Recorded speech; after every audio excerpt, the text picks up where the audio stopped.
GDPR, I'm a little bit apprehensive about recording, but I've been wanting to record it for a long time. It's something that's close to my heart. There was a lovely exchange in the old UK TV show The Office, where the central character David Brent, he's having a chat with Finchy and his boss Neil, and his boss says, beware of false prophets, to which Brent replies, that's my point, innit?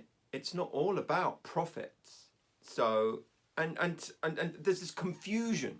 There's obviously about the use of two differing meanings of the word profit, and it's in part what inspired the title of this video. The thing that I want to convey today is that the field of hypnotherapy, there are many false prophets promising business profits.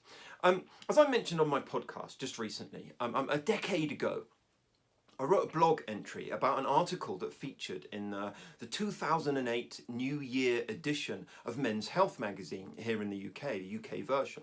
The article was entitled Work Smarter, and it was written by Nick Bradshaw. And 2008 was prime time for the recession, and in the précis to the article it said, want to beat the job market? If you're worried you'll find yourself out on a limb, it's time to recession-proof your career. And these jobs will make you fitter, happier, healthier, and richer. That was their kind of strapline section. And it sounds interesting, right? And the 10 jobs that were listed were librarian, tree surgeon, wine buyer, landscape architect, college lecturer, personal trainer, session drummer, genetic counsellor, and guess what else? You guessed right, a hypnotherapist. And the article gave advantages to all the jobs and little things that indicate a health bonus or the level of training required and whether they were low stress and so on, etc. For a hypnotherapist, they used the icons that indicated no boss and recession proof. I'd add that I've worked through a really heavy recession and I saw from first-hand experience a great many hypnotherapy businesses go under as a result.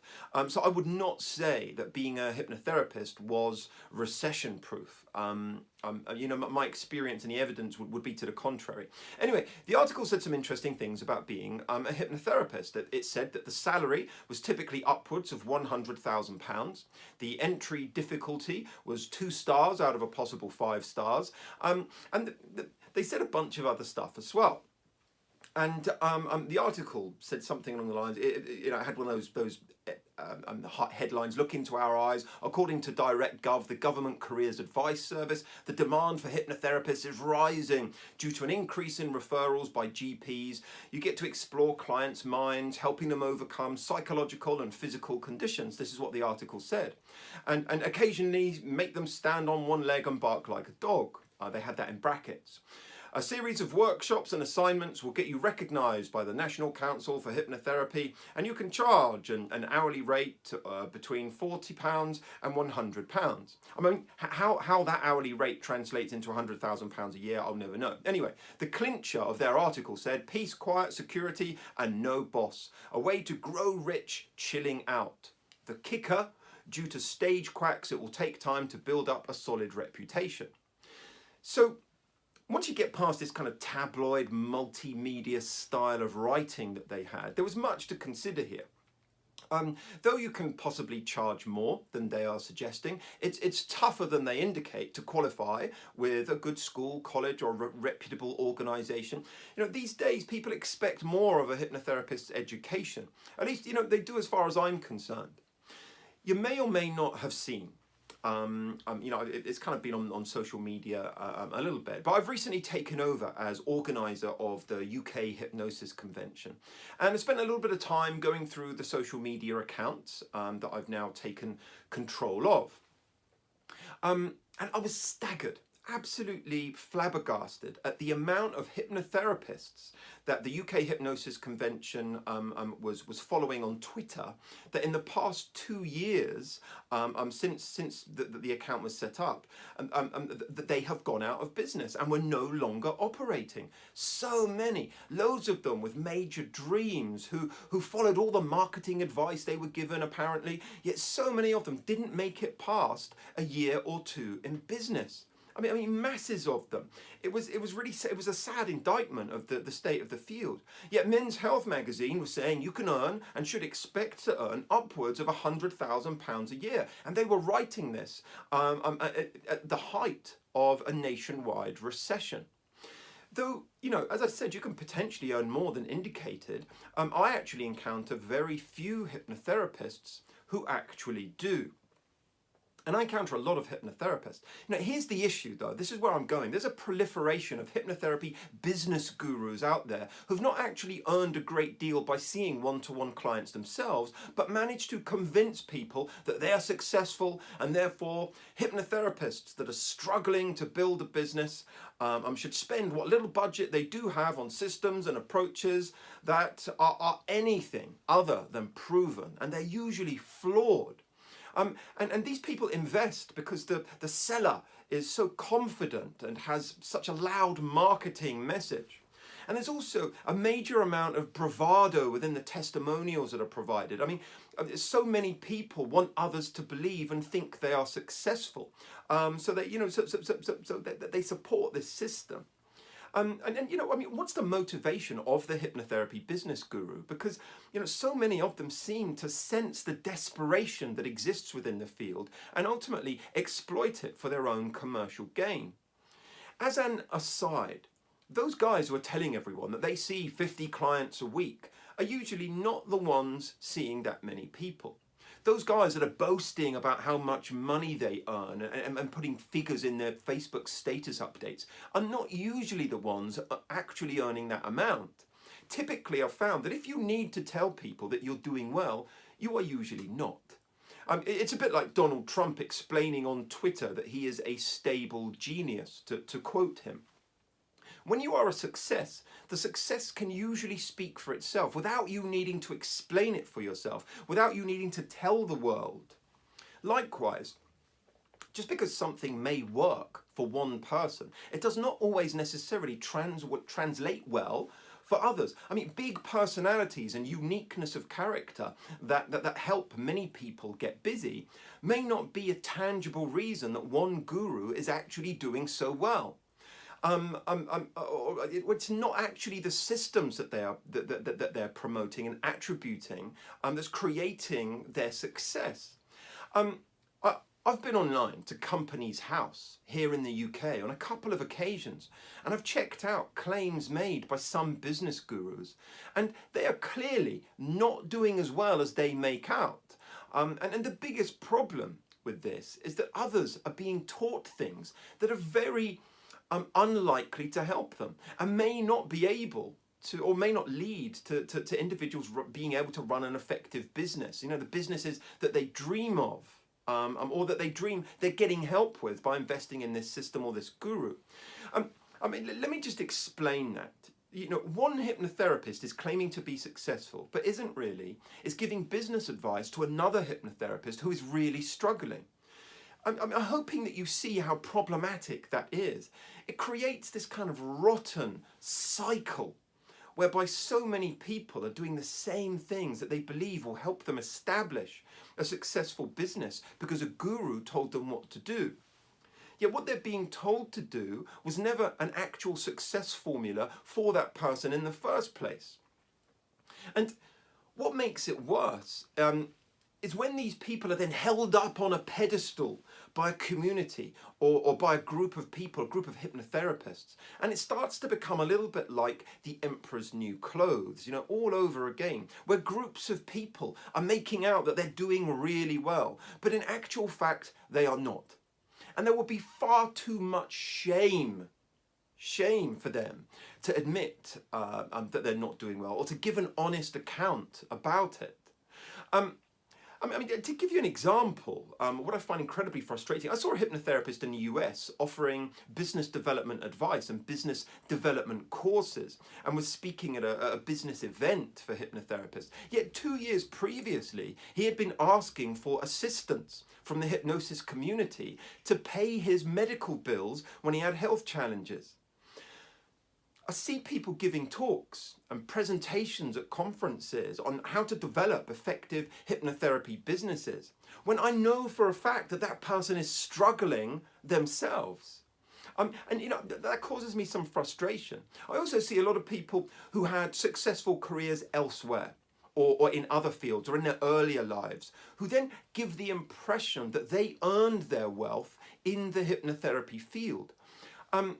When they absolutely didn't. Many of whom have ongoing income or pensions or wealthy spouses who prop up their business. And as a field, we need to see through that. Again, if they're telling you that they are successful, that may be true. But were they successful as a hypnotherapist? And do they have the real experience of earning a living in the way which the typical hypnotherapist wants to earn their living? And do they have the experience and the assistance to offer you in a way that's genuinely going to help you grow your business? Just because someone was a telly personality or big in the financial world previously, it doesn't mean that they have genuine experience and tangible proven strategy to get your therapy rooms filled with paying hypnotherapy clients. So, I've been a hypnotherapist, a full-time hypnotherapy professional since 1997. And when I started out, I was in my early 20s with very little life experience. I had a pretty poor education in hypnotherapy that was unbeknownst to me at the time. I had no real entrepreneurial skills or knowledge, and I struggled. Boy, did I ever struggle. I'm typically, I was paying for advertising, I was paying for expensive offices in central London, I was paying for professional memberships, I was paying for insurance, I was paying for my website, and for the website to be developed in the way in which I wanted. And all that was before I'd even considered the cost of living and leading a life that I could feel good about and proud of.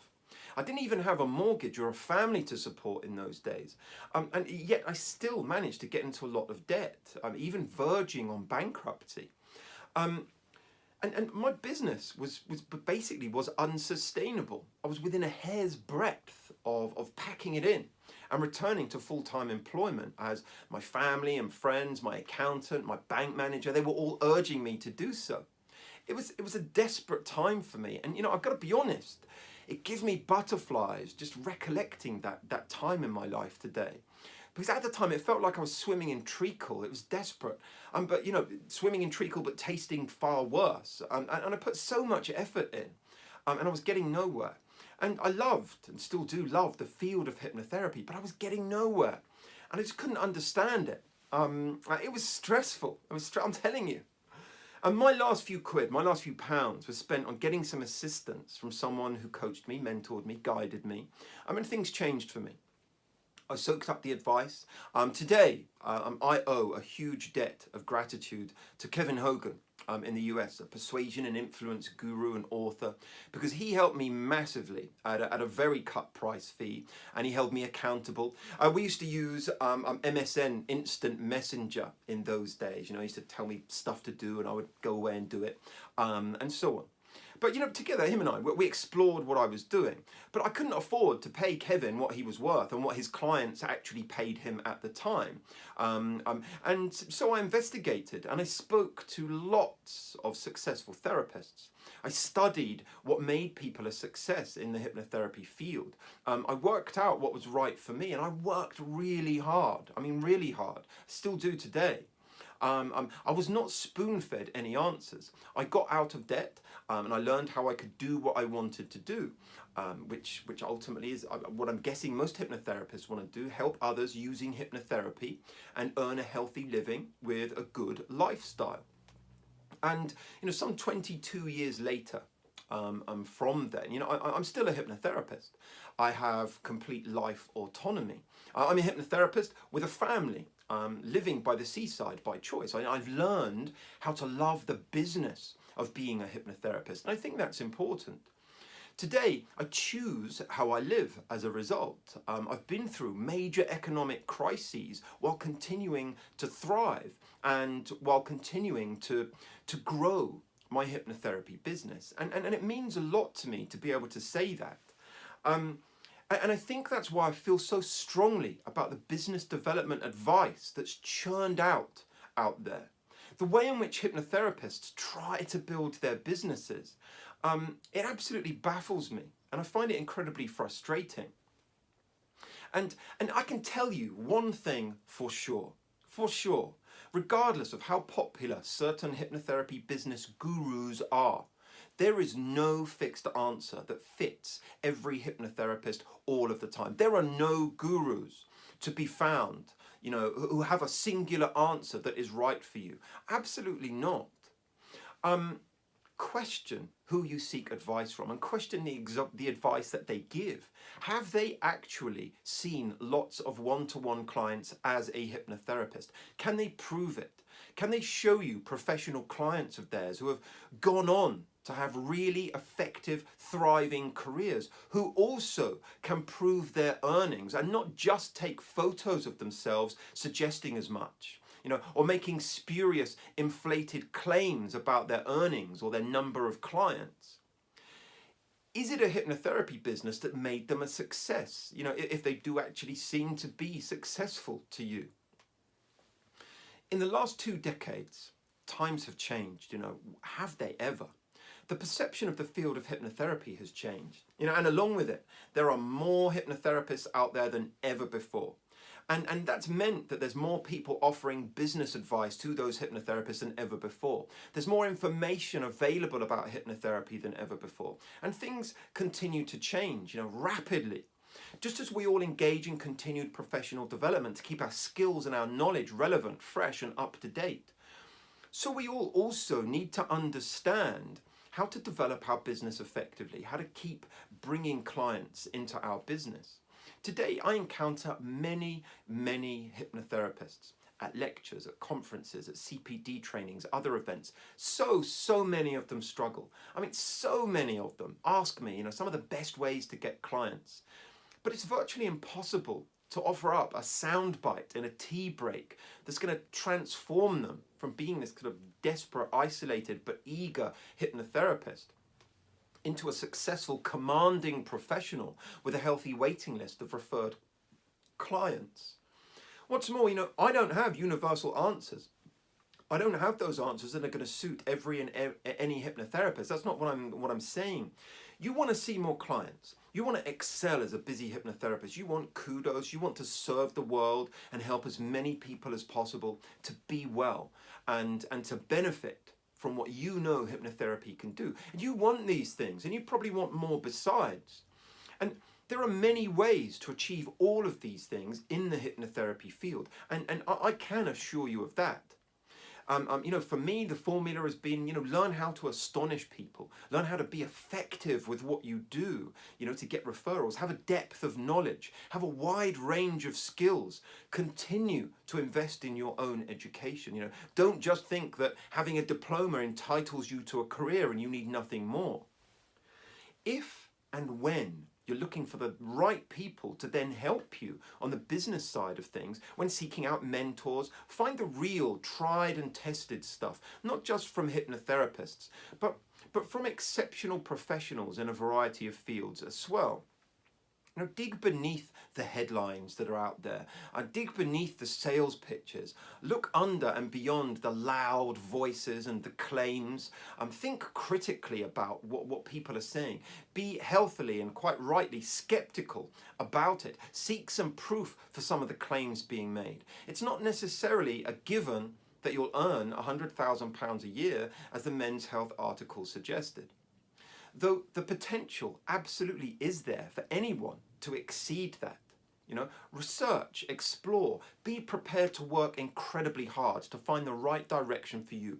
And don't get attracted to gurus just because they market themselves loudly and have lots of sycophants that are propping them up. That's it. That's my message today. Be aware of false prophets, hypnotherapists. My very best wishes to you. Bye for now.